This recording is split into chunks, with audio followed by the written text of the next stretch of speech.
India गठबंधन की बैठक हुई, उसमें फिलहाल तय किया गया है कि सरकार बढ़ाने में आगे कदम नहीं बढ़ाएगा गठबंधन। आम आदमी पार्टी से संजय सिंह भी उस बैठक में मौजूद थे। संजय जी, जब मैं आपसे कल बात कर रहा था तो ये कहाँ सुना आपने जो आप बोल रहे हैं कि सरकार बनाने में इंडिया गठबंधन कदम नहीं बढ़ाएगा?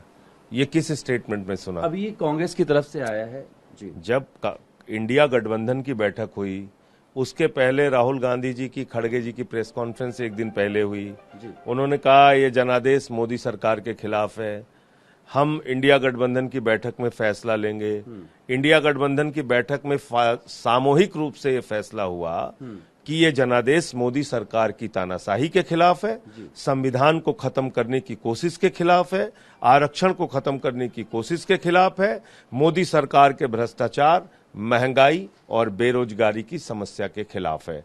तो जब ये जनादेश मोदी सरकार के खिलाफ है तो हम जनता के जनमत को ध्यान में रखते हुए सही समय पे सही फैसला लेंगे।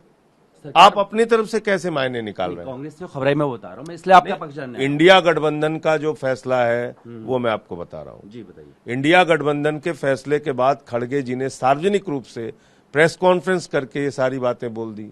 सुबह से आप लोग अपनी तरफ से खबरें चला रहे हैं। सही समय पर सही फैसला लिया जाएगा। जनादेश मोदी सरकार के खिलाफ है। जनादेश भारतीय जनता पार्टी की नफरत की राजनीति के खिलाफ है।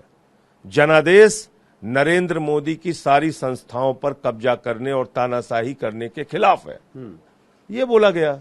यानी कि सही समय पर फैसला लेंगे। तो सही समय कब होगा? अगर 9 या 10 जुलाई को प्रधानमंत्री होगा वो कैमरे पे नहीं बताया जाता। 9 और 10 जुलाई को शपथ ले लेते हैं, उससे पहले होगा इसी समय, उसके बाद होगा? नीति में सिर्फ शपथ लेना एक घटनाक्रम नहीं होता, बहुत सारी घटनाक्रम होते हैं और हम जो मौजूदा राजनीतिक गतिविधियां हैं उस पर ध्यान रखे हुए हैं जी। अच्छा, ये बताइए, कल बैठक के बाद में दो चीजें चल रही हैं। एक तो महाराष्ट्र से खबरें आ रही हैं कि उद्धव ठाकरे जी को वापस लाने की कोशिश हो सकती है।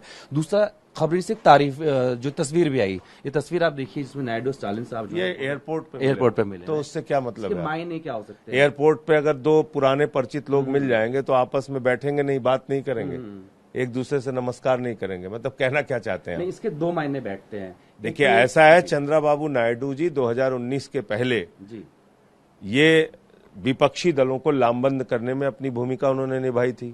सारी पार्टियों को जानते हैं। साउथ के नेता स्टालिन भी हैं, साउथ के नेता चंद्रबाबू नायडू भी हैं। अगर वहां बैठे मिले, इसमें क्या आपत्ति होनी चाहिए? तस्वीर के दोनों मायने हो सकते हैं। एक तो ये हो सकता है कि अगर आप कह रहे हैं कि सही समय पर फैसला लेंगे तो क्या आपकी तरफ आते हैं। दूसरी तो हो सकता है कि स्टालिन साहब को एनडीए की तरफ ले जाने की कोशिश हो, इसलिए हमने पूछा। ये आप लोग ऐसे खूब दिन रात ख्याली पुलाव पकाते रहिए, उससे कोई फर्क पड़ने वाला नहीं है। मैंने आपको बता दिया, जो इंडिया गठबंधन के दल है वो मजबूती से सब एक साथ है और सब ने मिलकर ये फैसला लिया है कि ये जनादेश मोदी सरकार की तानाशाही, भ्रष्टाचार, महंगाई, बेरोजगारी के खिलाफ है और सही समय पे सही फैसला लेंगे। आप उतनी बात को सरकार बनाने की कोशिश में लगे रहेंगे। अरे आपको मैंने बताया कि सही समय पे सही फैसला, इसके राजनीति में बहुत मायने होते हैं, वो मायने आप लोग निकालिए। आखिरी सवाल से मैं आपसे पूछूंगा, चुनाव आयोग ने आंकड़ा जारी किया है जिसमें ये दर्शाता है कि अगर इसको हम कन्वर्ट कर लें तो 70 में से 53 विधानसभाओं में बीजेपी आगे है। तो क्या कांग्रेस को साथ लेने से आपको नुकसान हुआ, आगे भी चालू रहेगा? कहां पे? इलेक्शन कमीशन का जो आंकड़ा आया दिल्ली और विधानसभा और लोकसभा के चुनाव को देखिए ही मत जी। आप ऐसे देखने लगेंगे तो कंफ्यूज हो जाएंगे। 14 में हम लोकसभा हारे, विधानसभा में साफ कर दिया बीजेपी को। बिल्कुल। 19 में हम हारे, 20 में हमने साफ कर दिया बीजेपी को। तो विधानसभा का चुनाव आएगा तो आप चिंता मत कीजिए, पूरी तरीके से झाड़ू लगेगी। इंतजार कीजिए, हरियाणा के चुनाव में साथ में रहेंगे। अभी आप इंतजार कीजिए। ठीक है। तो संजय सिंह का कहना है कि इंडिया गठबंधन ने ये तय किया है कि सही समय पर कोशिश की जाएगी, लेकिन फिलहाल उनका ये कहना है कि जो मैंडेट आया है वो बीजेपी सरकार के खिलाफ आया है। यानी कि अभी भी सरकार बनाने की गुंजाइश इंडिया गठबंधन तलाश रहा है। अपने वीडियो से होगी हरीश के साथ जितेंद्र भाटी, भारतवर्ष, दिल्ली।